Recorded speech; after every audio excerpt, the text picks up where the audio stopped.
Hi, this is Max Dennison from the city of Pittsburgh with another Tech Talks. My guest today is Ty Smith from the West Coast. I'm going to allow Ty to introduce himself, and then we're going to get into the interview. Hey, how you doing? I appreciate you having me on. Yeah, my name is Ty Smith. I'm a channel manager. I'm from the Las Vegas area. And yeah, I'm super excited just to be on the show and to talk to you and your viewers and to everyone over in Pittsburgh about just tech, the path that I'm on and the way that I can, help out and get other people on the same path as well. Sounds good. Sounds good, Ty. So you said you're in Las Vegas, and I don't think people know exactly what a channel manager is, but we're going to get into that. I want to kind of start from the beginning. And I want you to, well, first explain to me how what you do is tied to tech. And then we'll start from, did you grow up in Vegas or did you grow up on the West Coast and come all the way up to where you're at now? So can you explain to the audience exactly how what you do is tied to tech? Yeah, absolutely. So a channel manager is basically someone that works with independent sellers of tech products and services.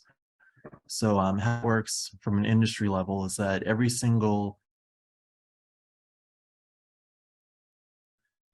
major tech company that you can go, so whether it's Cox or Comcast or Verizon, T-Mobile, Cisco, et cetera, all 200 plus companies that you can name, they all have departments that enable just regular everyday people to become sellers or resellers of their products. Typically, this department is either called a partner department, a alliance department, it might be called a channel department, but it's essentially a department that enables people to essentially start selling those products or services without working for those companies. And I am basically one of those representatives for a major telecommunications out here in Las Vegas called Cox. And yeah, I'm super, just excited to do what I do because it allows me to basically enable anyone that wants to get into tech, to just get in and really just start selling and start learning and entering in that world of tech entrepreneurship, which is a wide open world to get into. I didn't start in this role. I originally started, from I guess is if we go all the way back, I came from Massachusetts, so I was born in Boston in that area. So grew up in the Cambridge side of Boston and was there for about 13 years. Both my parents were in telecommunications in some shape or form. My mom was a admin assistant for Verizon at the time, and my dad was just a frontline technician. My path was never really supposed to be telecommunications. I was actually just into music, and I just wanted to pretty much do what I saw on TV, which largely was sports and music. So I continued down that path, and it didn't really lead me much of anywhere. I was too really skinny to do sports. And then in terms of music, it was just very, very competitive at that time to try to be a music producer in the early 2000s. So either way, I ended up probably spending a lot of time and money, and I just had to find something to employ myself. So I ended up taking up a job at Radio Shack, and Radio Shack used to be kind of the home of getting all of your parts, batteries, electronics. And I stayed there for about 7 years, and that's kind of where I got like my first real taste of really working with like actual sales, because in those stores, I mean, we were selling cell phones from Sprint and Verizon, we were selling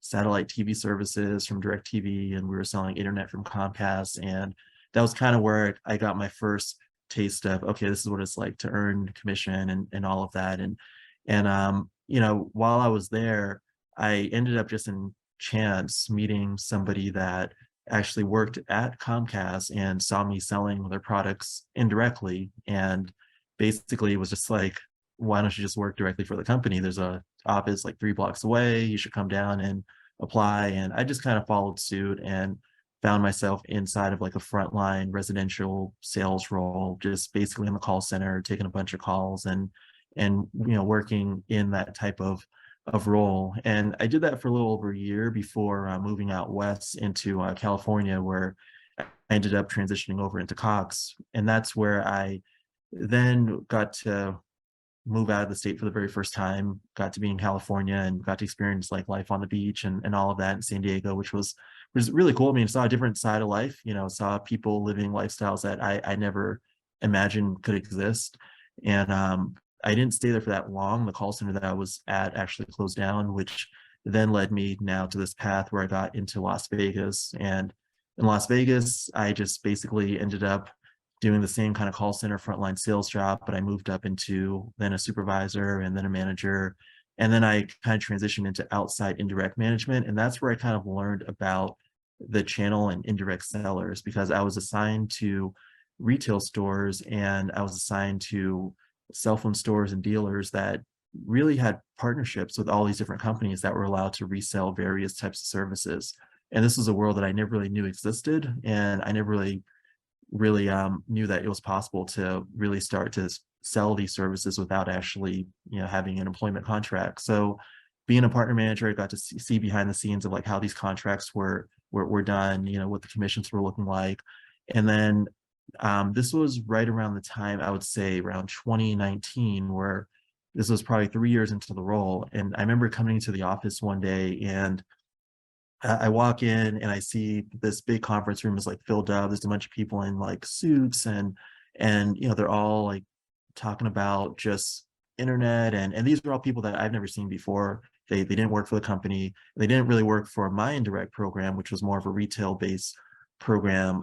These were people that came from other places, other states, other areas, and when I'd asked someone who was in the room, like, "Hey, what is this about?" They were saying, "Hey, it's the indirect channel role," and I was like, "Indirect channel? Like, what is that?" Like, I thought I was doing kind of indirect sales, but they mentioned, "No, this is for business and commercial. That there's an entire department that basically handles that, and it's not just for just the company that we're at here at Cox. It's for all various tech companies. There's an entire industry of 160,000 plus partners that are able to resell all of these products and services, and they all do quite well."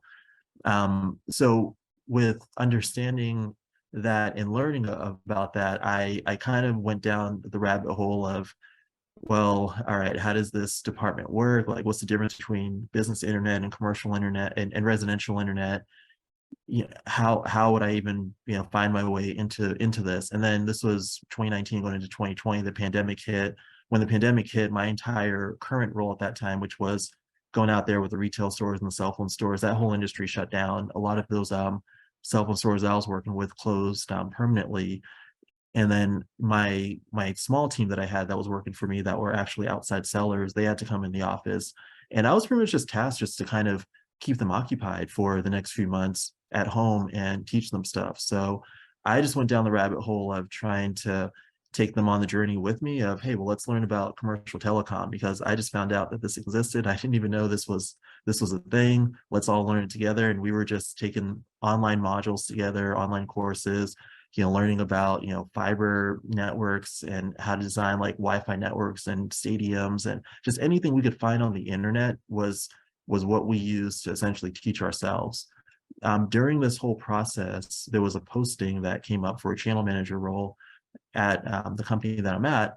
And this was probably like 3 months in. And I reached out to the hiring director and was just like, "Hey, I don't really know much about channel management, but I've been trying to teach my entire team about like just enterprise telecommunications and just how that works and how the internet essentially data traverses through from one location to another location."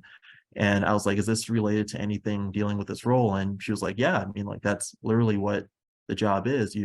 Except you're dealing with indirect partners, but yeah, the job is to take people that don't really know much about, the world of telecom or how we do telecom from a commercial level, and to really teach them how that works and to get them selling and inspire them. So if you're doing that right now, like you should definitely apply."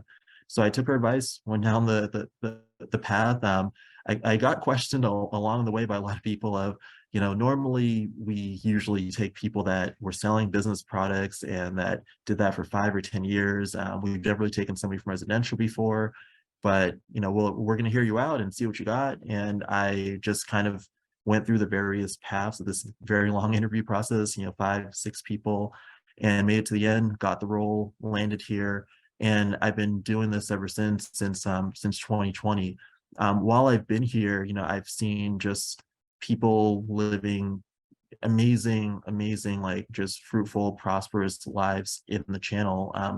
The sad thing is that I'm not really seeing a lot of the diversity externally, when it comes to a lot of our partners right now. And there seems to be kind of a disconnect of getting the information about the channel and how to join the channel out, equally to everyone, to all people. So with platforms like this one and other programs that are out that are trying to get more people into tech, I'm really starting, especially this year, starting to take as many opportunities as possible to teach people, just how to get into this world, how to become sellers of these products, and then like how you can really just literally get started within a couple days with $0 to join.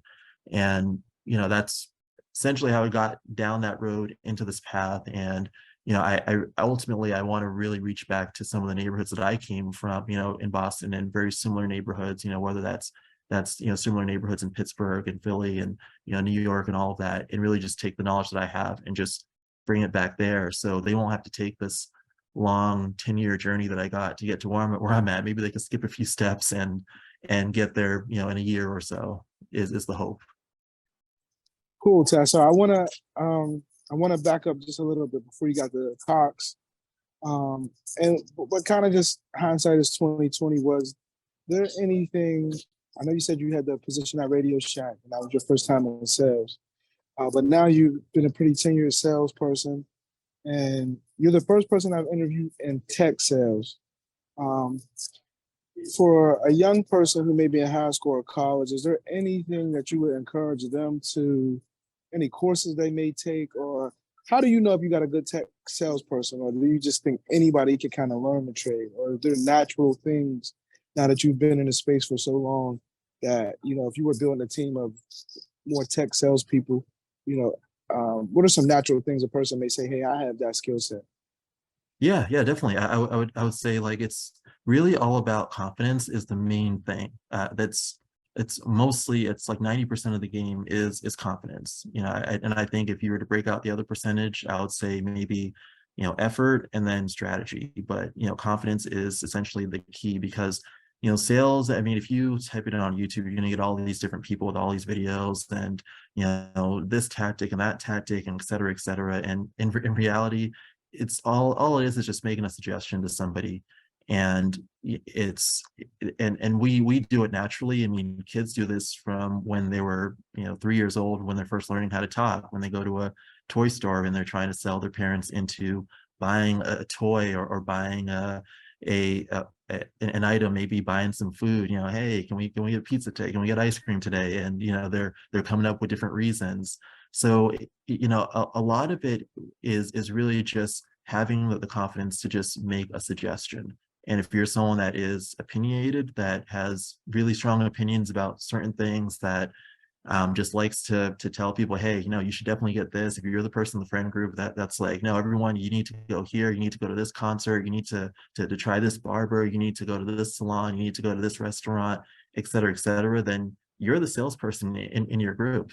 I mean, it has nothing to do with anything else, with any accolades and all of that. The second piece of it is, of course, the product that you're selling. Now, keep in mind, and I wish that I knew this coming up, is that every single product that exists out there has a sales department, no matter what product. And it doesn't necessarily have to be tech. I mean, every product has a sales department. So if you do want to go into tech, then just find something in tech that you're passionate about. For me, I mean, internet kind of came easy because I'm using it and you're using it and we're all using it.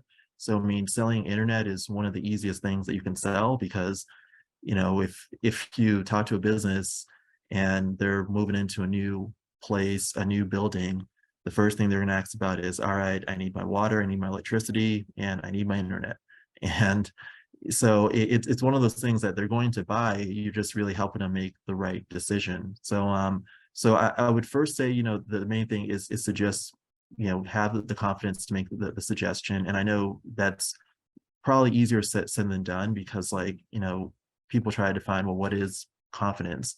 And a lot of it, when it comes down to confidence, at least from what I found, this is just, my personal opinions and thoughts on it, is that like it just seems to be just being able to be in a situation without really fearing any like repercussions. Like when you can just not fear anything happening from whether it's saying something, doing something, talking to someone, when you could just be your complete self, then that ultimately in itself is essentially, confidence. And that's really what it is. It's, when you're sitting there with the business owner and, your business owner is looking at you to be the advisor, you have to confidently advise them, this package is what they need. Here's why. This is why, your coffee shop needs internet. This is why your dental office needs a TV on the ceiling. So when you lean back and you're getting your teeth done, you can look up and watch TV.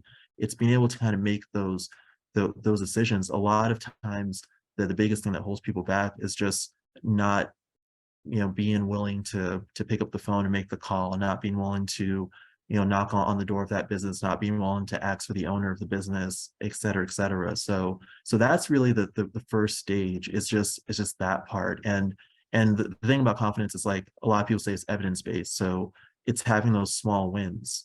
So it doesn't necessarily have to start big with the business. It could start with just your family. It could start with, did you ever recommend internet to somebody in your family? Did you ever recommend a cell phone to somebody in your family? Did you ever recommend, an application to somebody in your family? That it kind of starts there. And once you have those wins, then you just kind of branch it out further and further.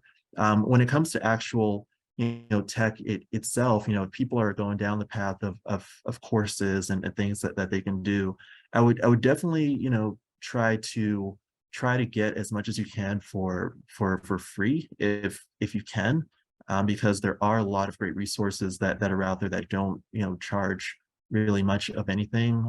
Like, for example, I'm aware of, Per Scholars is one that does a free tech course. It's in person, so if you can kind of make the actual attendance rules that they have, then that costs $0.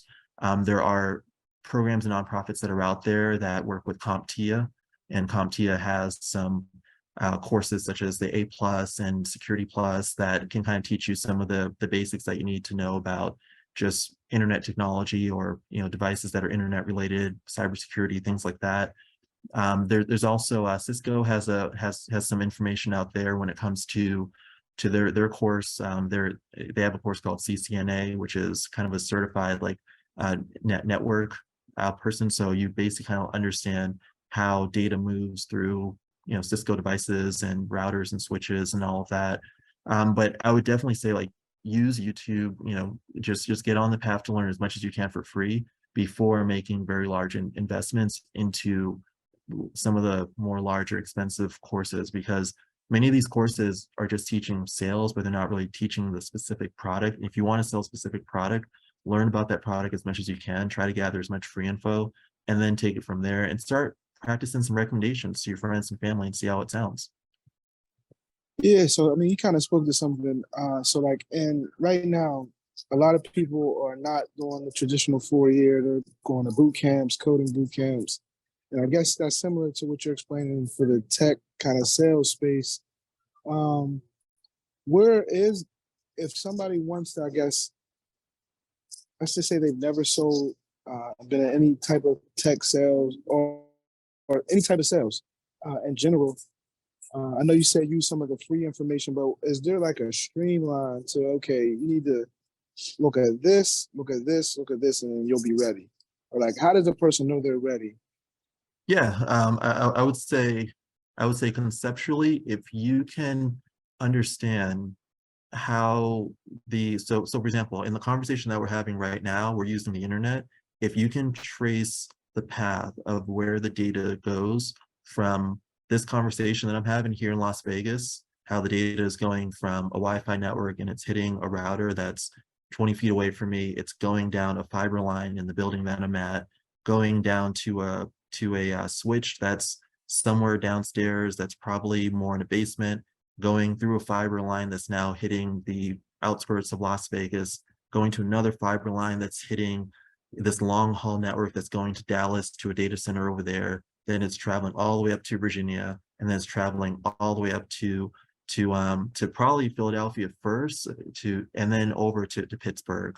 And if you can kind of understand that path of now, once it's in Pittsburgh, where does it go? Okay, it goes to a smaller data center that's there, into additional fiber lines, and then it's probably coming up through an actual node into a coax line that's probably hitting the building that you're at right now, to a Wi-Fi network, in through the air into your computer. And now we're having that conversation. If you can kind of understand that whole path of how does the internet works, that's going to give you probably 70 to 80% of the information that you need to be dangerous anywhere in tech, because any product that you sell sits on top of that network that we just spoke about. So if you're trying to get into SaaS sales, if you're trying to get into anything trendy that you see on the internet, whether it's, hey, I want to sell software, hey, I want to sell, cloud services, storage, I want to sell all this cool stuff that I'm seeing. Step one is to understand how the internet works. There's some really, really good videos that are out there. They're not very long. There's some free ones on YouTube. If you type in how the internet works, there's like a 15-minute video that will pop up, and it will show you the exact path of how that goes through. That is probably the most important thing, because that shows you globally, I mean, where it goes. I mean, like there's literally fiber lines that are running through the ocean. Like if you were in the UK right now, there'll be a fiber line that would go from New York, probably all the way over into, maybe London directly, or it'll probably maybe hit Amsterdam to that data center, and then it'll go up to England, hit London, and then, hit the location that you're at. That, I think, is the most important thing, is to understand that. And I think just hone in on that piece of it. And then from there, once you understand that piece and you understand the different technologies that take place there, then from there, anything that you try to learn on top of that would be so much easier. Got you. So the next thing I want to do, Ty, is I want you to expound a little bit more on the educational or not educational background that somebody needs, and then kind of talk to them about, okay, everything you said sounds amazing, but let's just say we have somebody who's interested in it. And if there is some background prerequisites or something like that, which one should they take? Because we didn't talk a lot about that. But let's just say somebody's interested. They want to do exactly what you're saying. They want to become an independent salesperson of tech products, or products in general, but we're talking about tech products. Where do they start? Like, let's kind of unpack that. And do they need any educational background?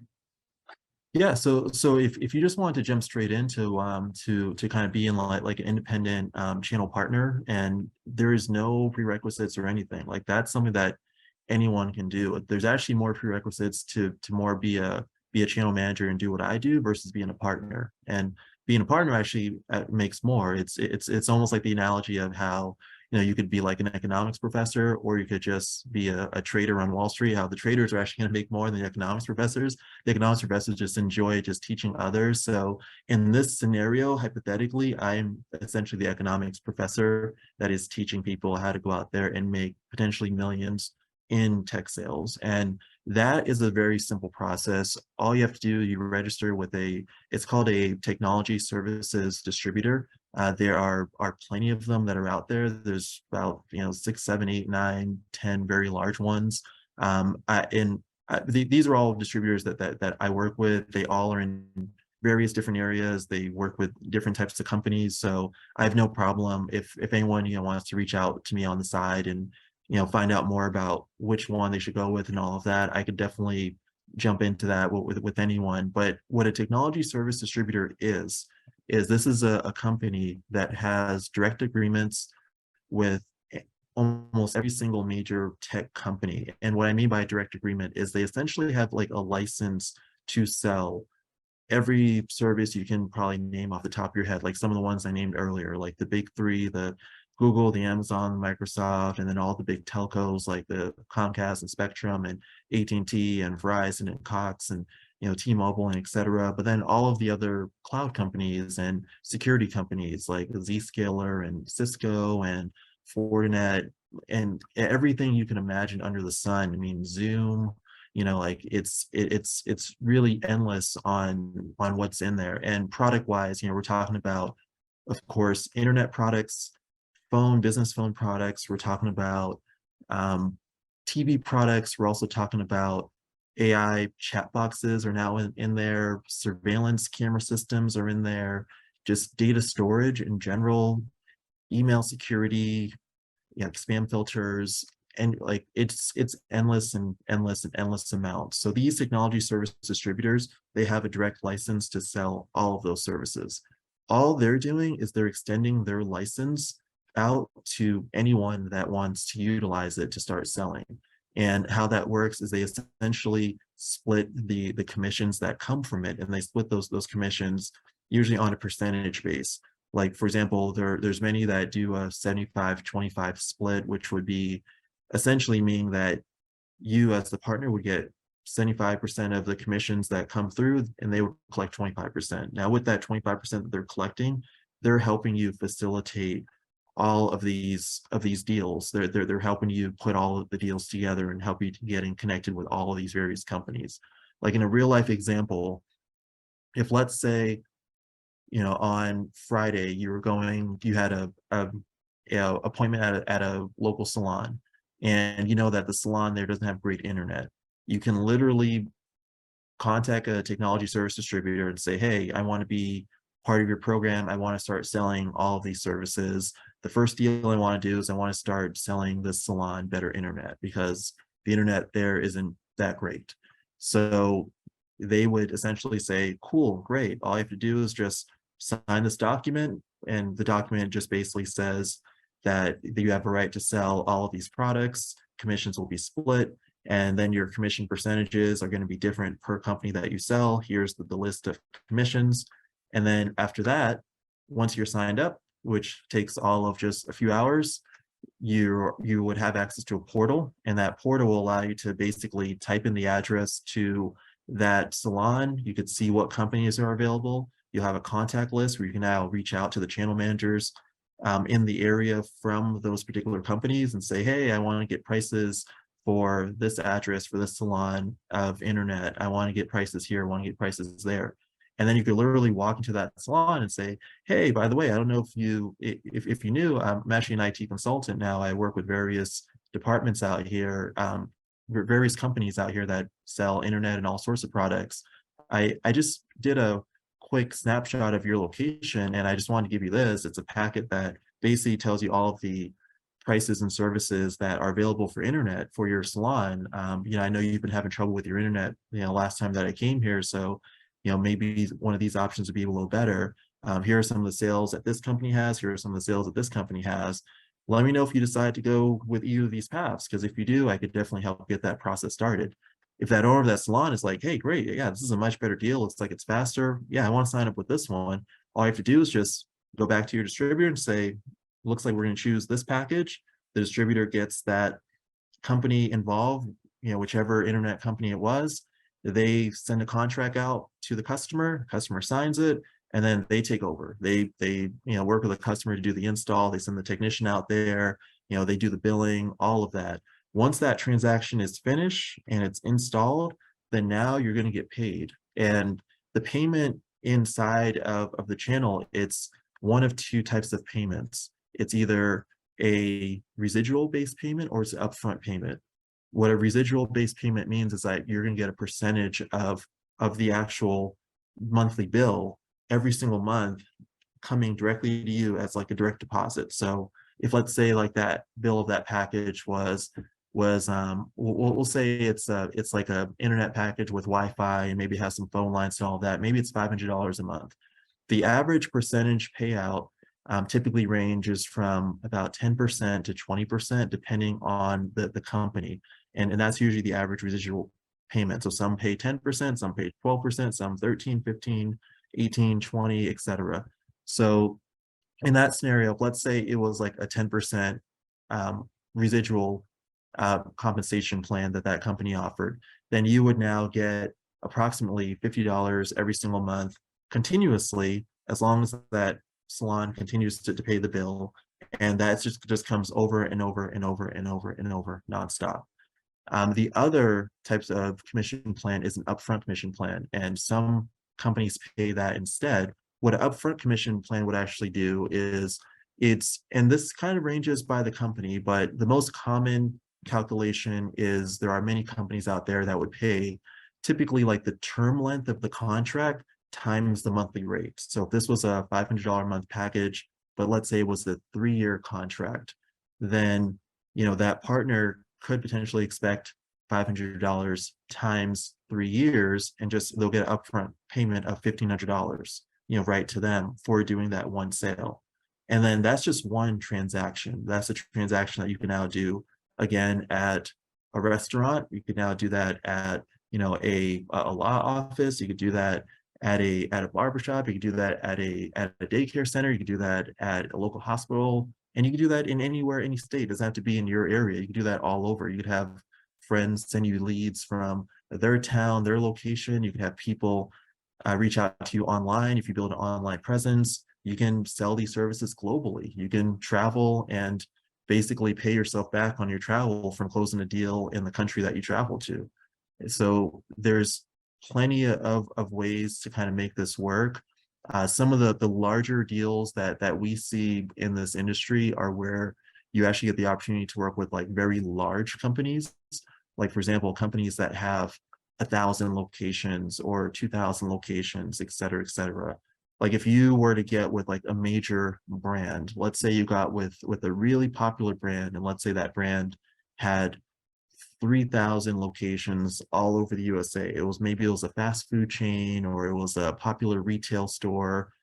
And let's say that brand, each location paid about, let's say $1,000 a month in services when you calculated their internet and you calculated their cloud storage that they do, their cybersecurity costs, their phone costs, their surveillance costs, all of that. How that would work, if you were the person that sold that to that major brand, all of those services, in theory, you would calculate, all right, 3,000 locations, $1,000 a month, multiply that together, that major brand is paying $3 million per month in services. You, by selling those services to that major brand, would get, let's say if you sold products and those products had a residual payment and maybe it was 10%, then now you would be eligible to get 10% of that amount, which is $300,000 a month, which is quite a bit. You would basically get that every single month, continuously, nonstop, without really doing anything. Like, you sold the services, your work is done. Now it's just, as long as the customer keeps the services, you get paid that every single month. And that would be $300,000 continuously every single month, which at the end of the year amounts to well over $3 million. That's a realistic situation. That's actually what's happening with it's estimated about 57% of the Fortune 500 companies, according to CompTIA. Many of those companies have an actual IT person that is essentially doing all of the internet solutions for all of these major brands. Every fast food chain you could think of, when you think of these large retail chains, there's someone that's really collecting that type of amount for many of those companies. Now, how that works is that they're not just kind of just sitting there and letting millions of dollars roll in. Many of them are actually opening up an office. They open up like an IT office locally in their town. And then from there, they'll hire maybe a couple of salespeople. You'll see a role posted for an SDR or BDR, because they're the ones that are doing the hiring. Those salespeople will just basically manage the little transactions. Hey, this location needs to add a modem. This location needs to upgrade their internet. This location needs to add a phone line. They'll probably hire a couple engineers, maybe to answer any technical questions that might come in. Hey, we need to change our Microsoft license and add another user, or we need to change the location of where our cloud storage is going to. And they might hire a finance person just to manage the finances. They'll hire an HR person, and they'll hire maybe a director or a VP to manage the office.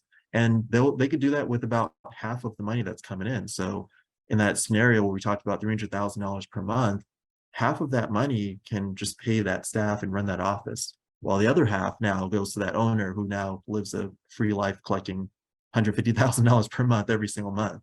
And that's a real situation. As crazy as that sounds, that's actually happening today with many of the top IT companies that are, all throughout the USA. Many of them are in the Mountain West area, but it'll be nice if we can bring some of these types of companies to, the neighborhoods that really need it the most. And that's really what this is all about, is getting the knowledge of getting people started in this, because all it takes is just one major deal to just start that path of really large residuals coming down the pipe, where now you can now take that money and start employing your neighborhood to really help build up a company.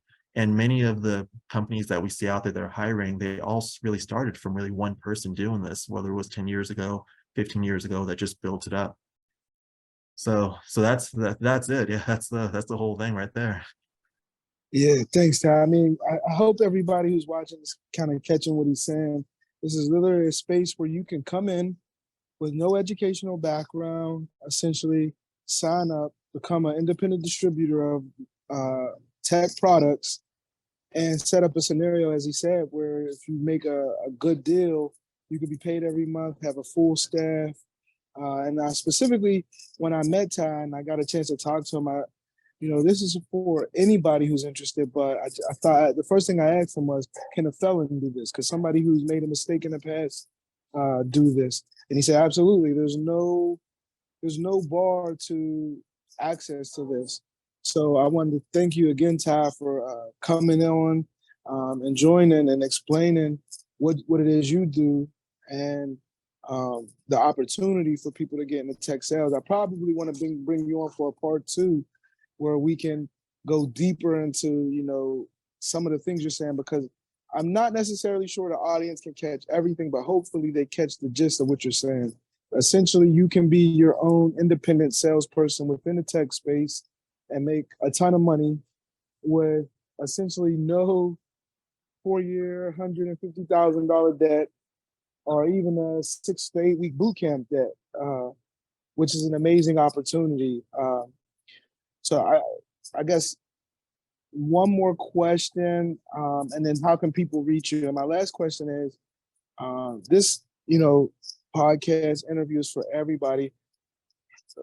So lastly, I would say, how do we get young people involved? Because this is obviously isn't going to be told in your average high school classroom.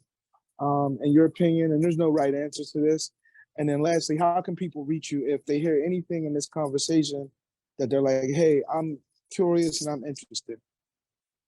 I guess to get philosophical with it, I definitely think that there can be some more education about this in the schools, maybe when it comes to just guidance counselors, career coaches, teachers. And I think maybe there's more things that kind of we can do on our side of the industry as channel managers to maybe partner better with some of those people, so we can, on a joint front, relay that information to these schools, because many of these schools are using services that ironically were actually sold probably by a partner, because a lot of these schools, their internet comes from a partner that sold it. So it's really just kind of connecting those dots and making sure that everyone along the way knows that. And it kind of goes back to what I was saying. If everyone understands how internet actually works and where the data actually flows, it's the same thing with this industry. If everyone along the chain can follow the actual money and transactions and products and all of that, from